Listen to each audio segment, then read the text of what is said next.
Hello दोस्तों, मैं हूं हनी शर्मा और आप देख रहे हैं इंडिया डिफेंस बात, जिसमें हम लेके आते हैं देश और दुनिया के डिफेंस से रिलेटेड बड़ी खबरें। तो चलिए जान लेते हैं। दोस्तों, लंबे समय से भारतीय वायुसेना फाइटर प्लेन्स की कमी से जूझ रही है और यही कारण है कि भारतीय वायुसेना द्वारा निर्धारित 42 स्क्वाड्रन की तुलना में आज भारत के पास 30 से भी कम स्क्वाड्रन बचे हैं, जिसमें भी ज़्यादातर MiG-21 और जैगुआर जैसे ओल्ड फाइटर से भरे हुए हैं। इसी के सिलसिले में भारत ने MMRCA डील को कंप्लीट किया और भारत ने 36 राफेल को परचेस किया। पर क्या 36 राफेल से भारत का काम चल पाएगा? बिल्कुल नहीं। यही कारण है कि भारतीय वायुसेना अब MMRCA 2.0 डील को आगे बढ़ाना चाहती है और इसी के सिलसिले में कुछ और फाइटर खरीदना चाहती है। लेकिन दोस्तों, ज़्यादातर हमारे एक्सपर्ट्स का मानना है कि भारतीय वायुसेना को MMRCA 2.0 डील को कैंसिल करके इसकी बजाय राफेल को ही 2 या 3 स्क्वाड्रन और खरीद लेना चाहिए, या यूँ कहें तकरीबन 36 से 54 राफेल और खरीद लेना चाहिए।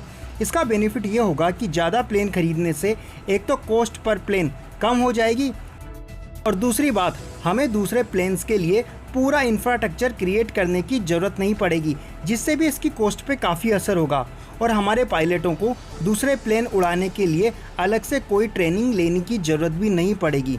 अगर दोस्तों भारत MMRCA 2.0 डील को कैंसिल करके उसकी जगह 2 या 3 राफेल के स्क्वाड्रन और ख़रीद लेता है तो ऐसी कंडीशन में भारत के पास तकरीबन 90 राफेल हो जाएंगे और इस तरीके से भारतीय बेड़े में राफेल की 5 स्क्वाड्रन हो जाएगी। पर दोस्तों, इन सब में तकरीबन 3 से 5 साल लग जाएंगे और जब तक हमारे MiG-21 भी पूरी तरीके से रिटायर्ड हो चुके होंगे और भारत के पास फिर से 5 स्क्वाड्रन की शॉर्टेज हो जाएगी। अगर हम मान लें कि तब तक भारत को तेजस Mk-1A मिल जाएगा, लेकिन दोस्तों इसकी तब भी संख्या 2 से 3 स्क्वाड्रन से ज़्यादा नहीं होगी। ऐसी कंडीशन में 42 स्क्वाड्रन को पूरा करना तकरीबन नामुमकिन है और आने वाले 20 से 30 सालों में ऐसा होता हुआ नज़र भी नहीं आ रहा है। ऐसी कंडीशन में भारत क्या कर सकता है? तो दोस्तों, इसका सबसे आसान जवाब है क्वांटिटी के ऊपर क्वालिटी को तरजीह देना। अब दोस्तों, यहाँ पर समस्या ये है कि भारत के पास इतना पैसा नहीं है कि इतने सारे एयरक्राफ्ट क्वालिटी वाले खरीद सके। आप खुद सोचेंगे कि 36 राफेल खरीदने में ही जब भारत ने इतने बिलियंस ऑफ डॉलर खर्च कर दिए, अगर इस तरह के 150 से 200 एयरक्राफ्ट भारत खरीदेगा तो यह भारत की इकोनॉमी के लिए सस्टेनेबल नहीं होगा। भारत के पास तकरीबन 300 MKI है, यानी तकरीबन 17 स्क्वाड्रन, और अगर इसमें MiG-29 और मिराज 2000 की 5 स्क्वाड्रन को और मिला दें तो इनकी संख्या 12 स्क्वाड्रन तक पहुंचती है, जो कि आज की तारीख में भारत के पास कैपेबल स्क्वाड्रन है। दोस्तों, यहाँ पर हमने अभी राफेल की स्क्वाड्रन को नहीं जोड़ा है, क्योंकि आज की तारीख में भारत के पास राफेल की पूरी स्क्वाड्रन नहीं है, केवल 5 ही विमान है और ना ही तेजस की FOC लेवल की पूरी स्क्वाड्रन है। तो दोस्तों, ऐसी कंडीशन में भारत के पास 2 उपाय सामने निकल कर आते हैं। पहला, इंडिजीनियसली लेवल पर एक हाईटेक फाइटर क्रिएट करना। इसके मद्देनज़र भारत MK के निर्माण कर रहा है। पर दोस्तों, सवाल ये खड़ा होता है कि भारत क्या समय पर MK का निर्माण कर पाएगा? और जब तक भारत इसका निर्माण कंप्लीट करेगा तब तक दुनिया के पास 6th जनरेशन के फाइटर आ चुके होंगे और तब दुनिया के पास 6th जनरेशन के फाइटर होंगे। यहाँ तक कि हमारे पड़ोसी देश चाइना के पास भी 6th जनरेशन का फाइटर आ चुका होगा।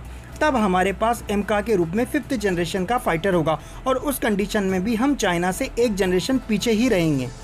दोस्तों, हम हमेशा चाइना से पीछे क्यों रहें? क्यों ना भारत ब्रिटेन के साथ मिलकर 6th जनरेशन के फाइटर टेम्पेस्ट में इन्वेस्ट करे और ब्रिटेन के साथ इसको डेवलप करे।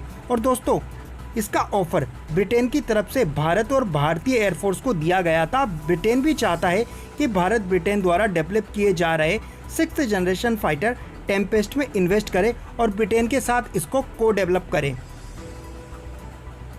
और दोस्तों, ये ऑफर भारत को ब्रिटेन की जाइंट कंपनी BAE, जो कि टेम्पेस्ट का निर्माण कर रही है, उसने एरो इंडिया 2019 फरवरी में जो ऑर्गेनाइज हुआ था उसके दौरान ऑफर किया गया था।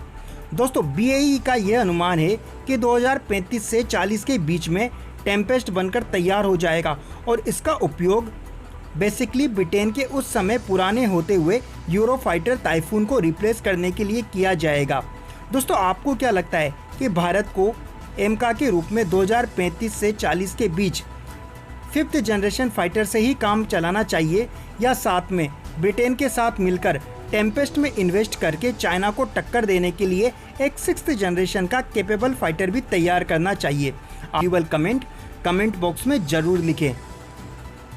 और अगर आपको ये वीडियो पसंद आया तो प्लीज़ वीडियो को लाइक करें तथा हमारे चैनल को सब्सक्राइब करें। तब तक के लिए जय हिंद, जय भारत।